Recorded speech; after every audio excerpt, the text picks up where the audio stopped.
Imagine this. You're alone. The only light for miles comes from your headlights, cutting a path through a forest that feels ancient and hostile. You're on patrol, down a deserted dirt road where the gravel crunches under your tires like old bones. Then you see it, a flicker of movement. Someone darts from the road into the blackness of the trees. It's your job to check it out. You step out of the car into the cold night. You take a few steps into the woods, flashlight beam dancing between the trunks. And then a branch snaps behind you. You turn. You are no longer alone. A circle has formed around you, at least 10 figures, their faces hidden by crude masks. Some hold axes. They just stand there, watching you in absolute silence. What do you do? For one officer, this wasn't a hypothetical. It's stories like his that find their way to me in the dead of night. My name is Blair Morgan, and tonight we listen to the calls that training could never prepare them for. When we think of police work, our minds often go to the sirens, the car chases, the kind of dramatic standoffs we see in movies. We see a uniform, a badge, a system built for a world we think we understand. But they're the first number you call when the fabric of that world begins to tear at the seams. When something goes so profoundly, inexplicably wrong that there's no one else to turn to. The stories you're about to hear tonight aren't about simple arrests or ticketing speeders. They exist in a strange grey space, a blurry line between the darkest corners of human depravity, the fractured reality of psychosis, and something else, something ancient and unknown. We begin with an encounter that seemed simple enough on paper, a routine security alarm at a quiet doctor's office after hours. But it would end with 2 seasoned officers questioning the very nature of reality itself. The call came in just after midnight. A commercial alarm at an old brick building downtown, one of those places that used to be a grand hotel and was now a maze of small professional suites. The air inside the lobby was heavy and still, thick with the smell of damp plaster and old paper, layered over a faint, sharp scent of antiseptic. Classic old building smell. My partner and I were waiting when a man arrived, identifying himself as the Keyholder. He was older, maybe late 60s, with kind eyes and a tired smile. He let us in the main entrance, but when we got to the stairwell, the door was locked.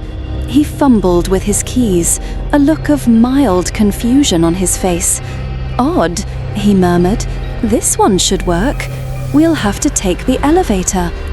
The elevator was a rickety, ancient cage. It rose with a low groan of stressed metal, the silence between floors so absolute you could hear the blood pulsing in your own ears. It let us out into a long, pitch-black hallway. The only light was a single, bare bulb glowing faintly at the absolute farthest end, maybe 100 feet away. We began our work. Procedure. Flashlights cutting through the darkness. The first office door, locked. Second, locked. We moved down the hall, room by room, a rhythmic, practiced dance of quiet entry, quick scans, and secure locks. Everything was clear. We reached the last office, the one directly under the distant light. This one was unlocked. We cleared it, finding nothing but empty chairs and silent equipment. Job done, or so we thought. As we stepped back into the hallway, the first impossible thing happened. The light above our heads, the one at our end of the hall, was now off, and the light at the other end by the elevator was now on. We froze. I glanced over at my partner, Mike.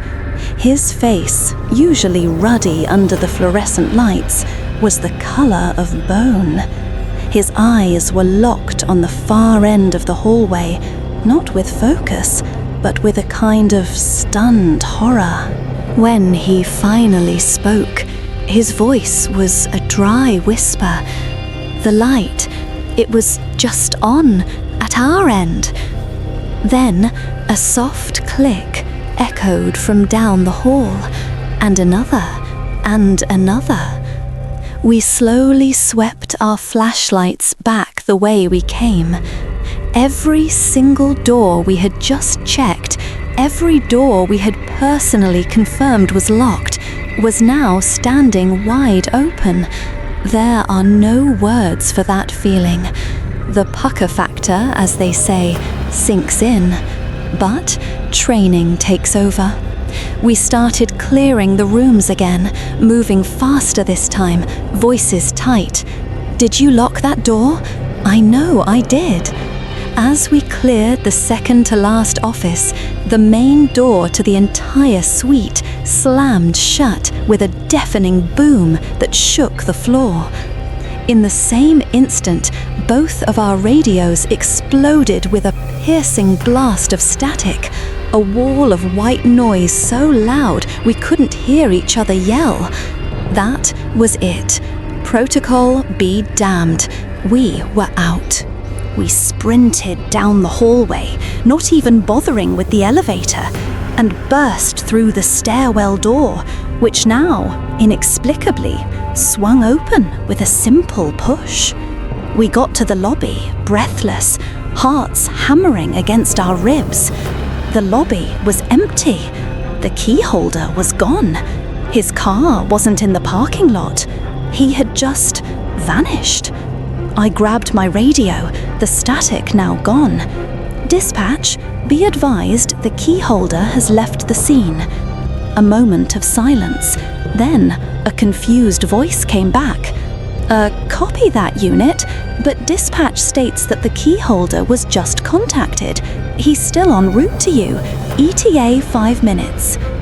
We waited outside, the cold night air feeling like a blessing. 5 minutes later, a different car pulled up, and a different man got out. This was the real keyholder. After we explained the situation, he looked pale. We described the man who had let us in. The kind eyes, the tired smile. The real keyholder stared at us. That sounds like Dr. Albright, he said.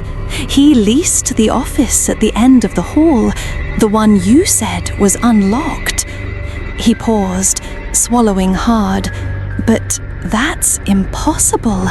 He committed suicide at his summer home several days ago. A ghostly doctor, or a highly elaborate prank that went unexplained? I'm genuinely torn on this one. Let me know what you think happened in that office in the comments below. It's a fascinating thought, isn't it? The echoes of the past lingering in a place. But while some encounters feel like sad, looping memories, others are terrifyingly, actively present. They watch you. They play with you.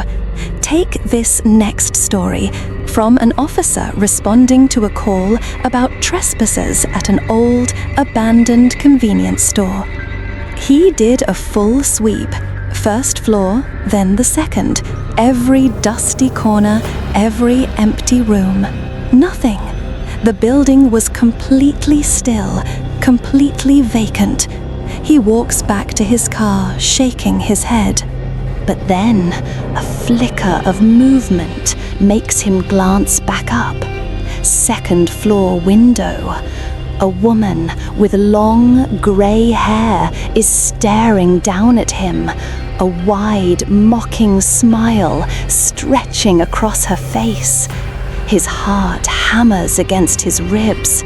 He sprints back inside, takes the stairs 2 at a time, and finds nothing. She's vanished. He leaves again, telling himself it was a trick of the light, his mind playing games after a long shift. But as he reaches his car, he can't resist one last look. She's there, same window, same impossible, horrifying smile. This wasn't a ghost. This was a game. The terrifying question becomes, what exactly is he hunting? But sometimes the hunter isn't some strange phantom playing games. Sometimes the most terrifying monsters are the ones hiding in plain sight, breathing the same air as you. And sometimes you get a call to go into their dens. It came in as a routine domestic abuse call. Happens a dozen times a shift. My partner, Steve, and I roll up to a run-down 2-story house. The first red flag, the front door is wide open, swinging slightly in the breeze. We draw our weapons, announce ourselves. Nothing, just a deep, oppressive silence. Then we cross the threshold, and it hits us. It's not a smell, it's a physical force, a thick, oily wall of chemical stench and sweet rot that makes your eyes water and the back of your throat burn. And in that moment, a single thought screamed in my head, I hate this job. We clear the first floor, empty. Then we hear it, a soft thump from upstairs. Steve looks at me. I nod. We move to the stairs, footsteps deadened by the filthy carpet. Every creak of the old wood sounds like a gunshot in the silence. The stench gets stronger with every step up. At the top of the landing, there's one closed door. My hand is slick with sweat as I reach for the knob. I push it open. The room is dark, but there's enough light from the hallway to see the shape on the bed. It's a person, but they're not sleeping. The body is bloated. The skin has a waxy, mottled grey-blue tint that screams wrong. It's very obviously rotted. I feel the bile rise in my throat. Suddenly, Steve yelps. Not a shout, but a high-pitched, strangled sound of pure shock. I whip around, my gun tracking towards where he's staring. He's pointing at the corner of the room. My eyes follow his. There's a large dresser against the wall, and lying perfectly flat on top of it, pressed against the ceiling, is a shirtless man. He's not moving, just lying there, eyes wide, as if he's a piece of the furniture. It's so bizarre, so utterly insane, my brain can't process it. I raise my pistol, my voice cracking as I yell, "Police, show me your hands!" As my attention is fixed on the ceiling man, a hand shoots out from under the bed. It's skeletal and fast, and it latches onto my ankle with surprising strength. Primal instinct takes over. I don't think, I just react. I stomp down hard on the hand, feel a sickening crunch of bone, and hear a wail. I wrench my leg free and drag a frail, wiry woman out from under the bed. She's all matted hair and wild eyes. Now we have two. Steve is cuffing the man from the dresser who offered no resistance at all. I have the woman pinned. The situation is insane, but it feels contained. We start to escort them out of the room and down the stairs. We were wrong. As we hit the bottom step, a third person, another man, charges out of the kitchen we'd already cleared. It's a blur of motion, a flash of steel. He has a long butcher knife raised high over his head, and he's coming right for my chest. I have no time to aim, no time to even yell. But Steve does. His gun barks. Once. A single deafening explosion in the confined space. The man with the knife collapses, his momentum carrying him forward until he falls in a heap at my feet. The knife clatters on the floorboards, inches from my boot. I look at Steve. He's already lowering his weapon, his face a mask of stone. It was a crack house. The dead woman on the bed had been there for days, murdered by the man we found on the dresser. He got life. The woman from under the bed got 30 years. The system worked, I guess. Later, back at the station, filling out the endless paperwork, I ask Steve if he's okay. He just stares at his report for a long moment. Then he looks up at me, his eyes empty of everything except exhaustion, and says, "I just rid the world of one more piece of trash." Steve's certainty was its own kind of horror, but the things that truly haunt you are the ones that defy any explanation. Which brings me back to that abandoned convenience store and the smiling face in the window. I swept the inside one last time, my flashlight beam cutting through the thick, stale air, dancing over dusty shelves and empty coolers. Nothing. I was turning to leave, chalking it all up to an overtired mind playing tricks on me. And then, a flicker of movement. Not in a window, not on the floor, in my peripheral vision, up. My breath caught. I slowly, reluctantly raised my light, and there she was, latched to the ceiling tiles like some kind of human spider.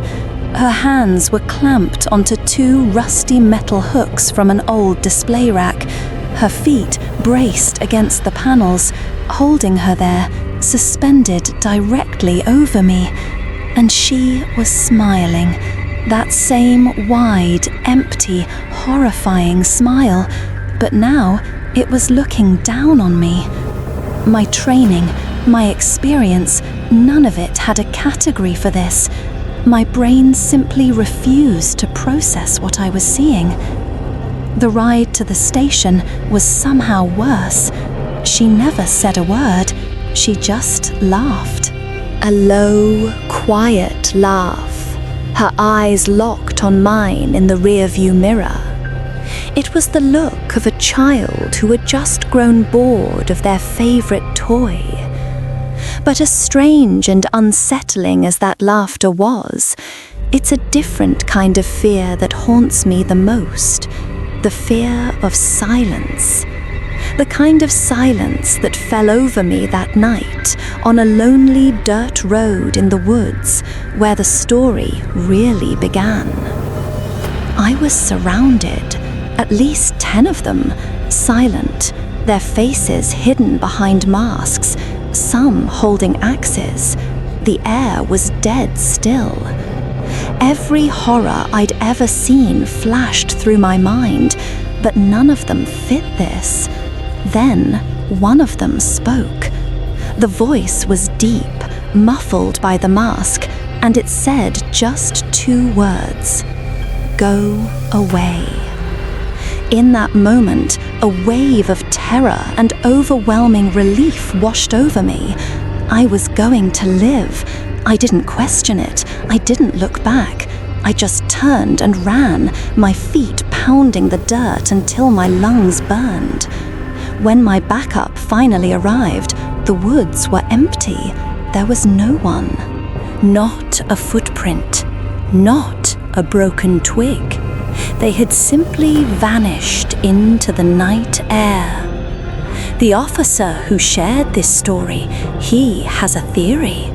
He believes he stumbled upon some kind of secret society, a cult, setting a trap for some poor, innocent traveler. He thinks the only reason he's alive is because they saw the police markings on his car. They didn't want the attention. So, what do you do with that? A ghostly doctor making a house call from beyond the grave. The pure, brutal depravity of a drug den. A creature that crawled on ceilings and laughed like a child who'd grown bored of her toy. And a silent cult guarding their dark secrets in the forest. For the officers on the front line, the source of the horror doesn't really matter. The terror is all too real. These stories are often suppressed. If you want to hear more accounts like this, make sure to like this video and subscribe. These are the kinds of stories that get channels taken down, so don't miss what's next.